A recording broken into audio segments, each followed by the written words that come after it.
What's up? What's up, people? Ultrasound Entertainment here. First of all, shout out to Jmix for providing his archive for this research. I want to break this off into probably like 2 or 3 sections, and I'll explain why. I remember when I said in my last video that, you should go back and, listen to all these interviews, by people that, he has interviewed. And there's a lot of information that I just felt like that I needed to revisit. So I want to start off by doing that. First of all, to all of you little short bus, short attention span, Sesame Street, Happy Meal thinking bastards, please exit now. This isn't for you.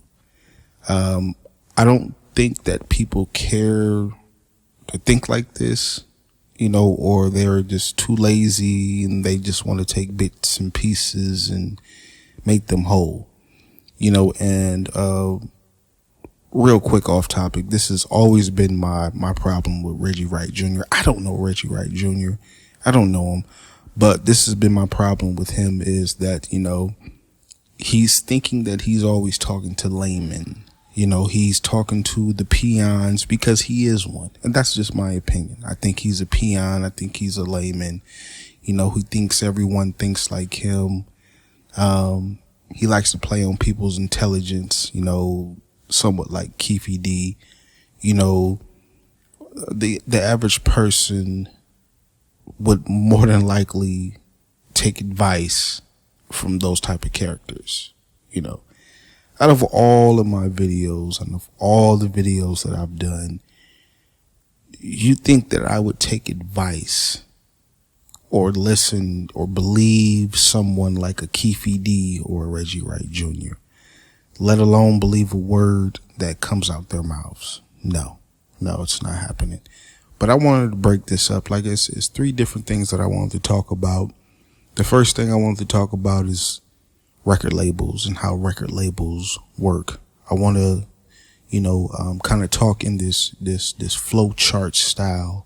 I want to start from the bottom and work my way down. I want to start from the top and work my way down, to the bottom. Everything I'm about to say is fact. And it's not me putting my words in anybody's mouth. These are not my opinions. I am simply giving excerpts from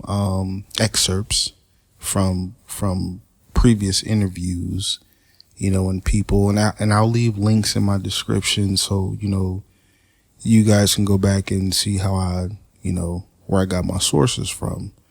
Like I said, I want to break this down in like a kind of a flow chart format, letting people understand what subsidiary means, how all of this is all connected on a whole wide scale from macro to micro.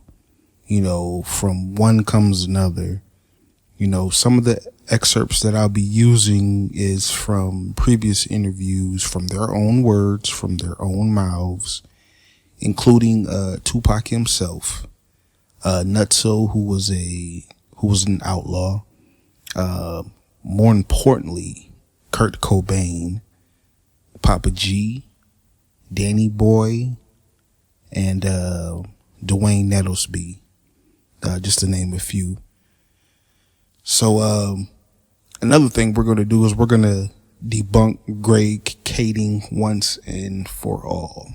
And hopefully you people are intelligent enough to pay attention to why I say that we're going to not debate, but we're going to debunk him once and for all. First, we're going to go into how, like I said, the record industry works. Second, we're going to cover California street level talk, Northern and Southern Cali gangs and mobs. You got a lot of these dudes on the internet speaking on how Cali works, but they never been here. They never lived here, and they really don't know the difference between North and Southern Cali and how those politics work. We're going to speak on John Potash. I forgot to mention him in my last video, but we're going to speak on John Potash and how his theory just like comes together with everything, you know, about especially what happened, you know, to Tupac or whatever, you know. So, like I said, I want to break this up in the 3 parts or whatever. And, hopefully I can just break it down to 2 or whatever. But, you know, John Potash's theories, you know, this is, you know, how, you know, Tupac was an individual target in a subsidiary construct, you know, and how all this mashes together, because it all mashes together, because this is not something that's just so simple from what everybody thinks or whatever. You know, people think that this is all about Tupac and, you know, and this is why we keep talking about it for 20 years plus. It's like, no. It's bigger than Tupac. We're talking about corporations. We're not talking about street gangs and foot soldiers and stuff like that. So we're going to start from top to bottom. So top be via corporations, and these corporations are called record labels. Now, for example, you have Bad Boy Records. Bad Boy Records is an imprint of Epic Records and a division of Sony. You don't believe me? Just go ahead and do your homework. Now, I know already people are lost. Like, what the fuck? Like, Bad Boy Records, Epic Records, Sony, you know. Then we have Death Row Records. That comes from Interscope, whose parent is Universal Music Group. So off top, this means that if Bad Boy was to be versus Death Row, it's like pretty much Sony versus Universal. Period. Who do you think their distributors are, you know? And you think they're going to have this image hanging over them? No, I don't think so. So now let's move forward. So Dwayne Nettlesby, he said that Tupac signed a shitty deal. And like most people who know anything about record labels and record deals and stuff like that, or Tupac's situation, Tupac did sign a shitty deal.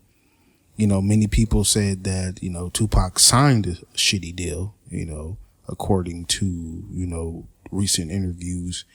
And Death Row, you know, who are pretty much the same entity. You know, Interscope and Death Row, they're pretty much the same entity. Translation, every time, you know, Tupac recorded a song or made a music video, the label snatched that money. You know, he didn't know what the hell he was signing or what he had signed over or anything like that. Here's even one better. Tupac did not even own his own name. You know, if you pay attention, and you'll see that Tupac can be spelled 2 ways. So you got 2PAC or TUPAC. Hence why he started calling himself Machiavelli. You know, Tupac, he caught all of this stuff at the end. You know, so when you see him going around talking about Machiavelli Records and everything like that, it's because he caught this stuff at the end. You know, I want to explain kind of like that's an example of how he said that he caught the quad shooting at the last moment. You know, it was just like clicked to him, like bam, like fuck, but it's too late or whatever. So it's like Ruthless Records.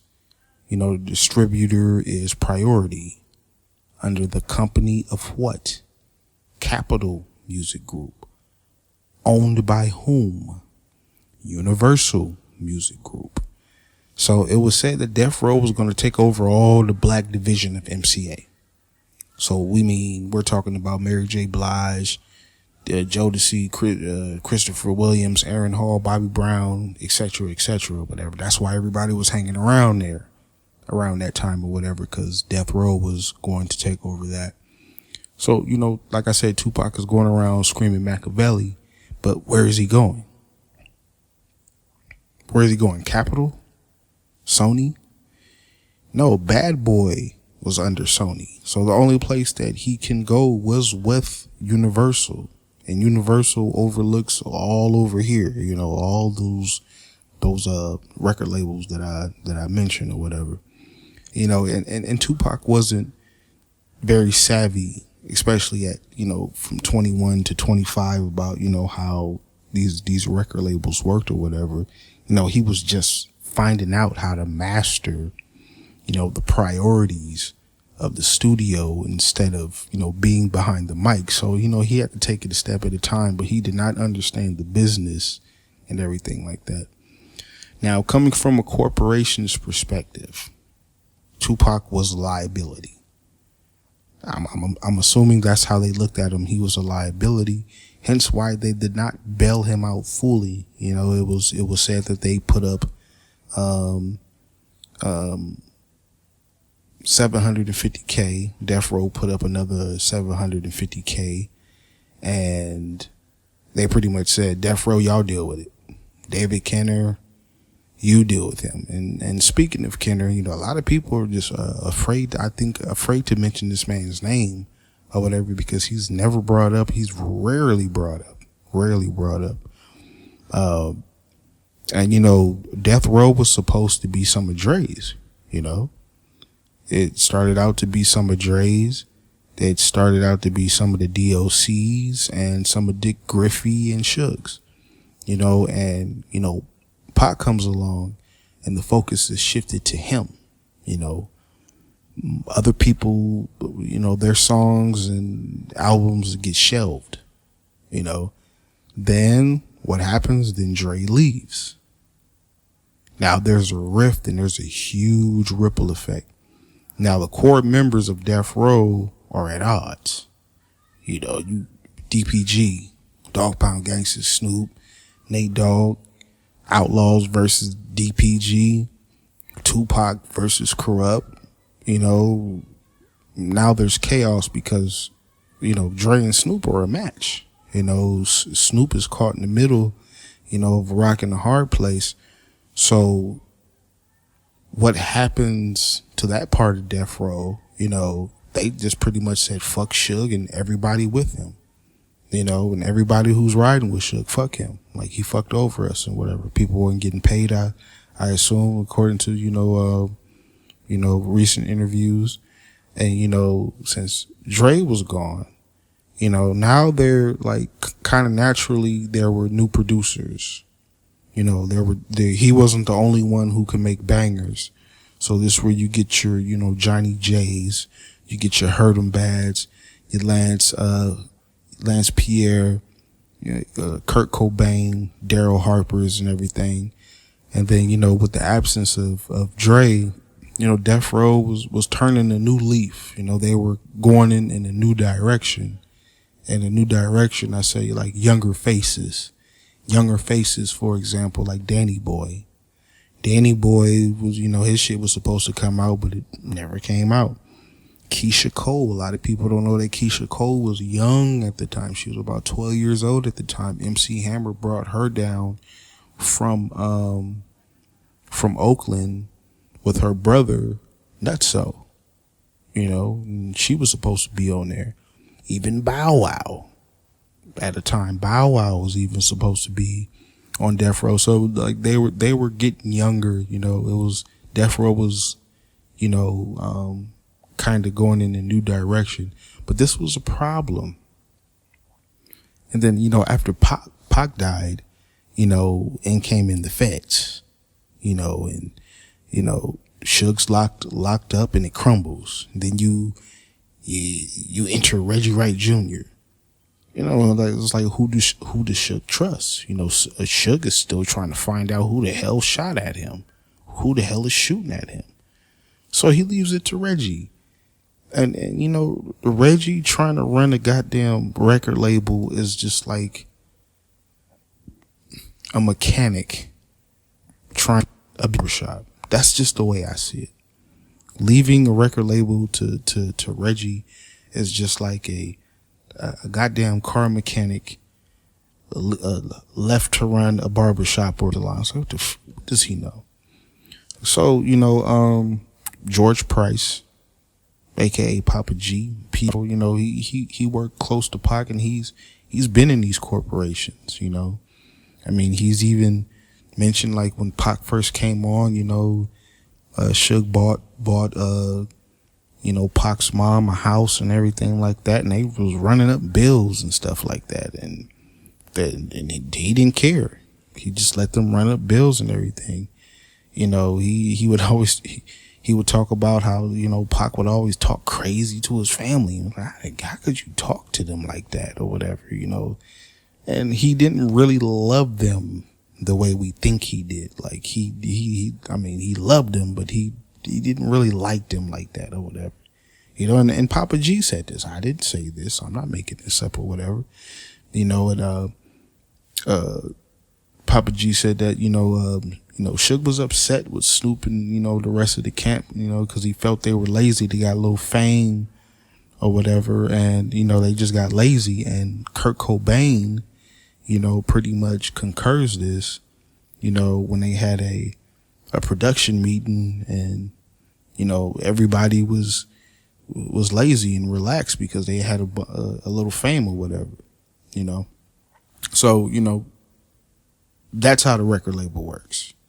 You know, you go back and you listen to that and do your own research or whatever. So that's supposed to be how the record label works or whatever. So I'm going to end this one right now, and I'll start part 2 in a little bit.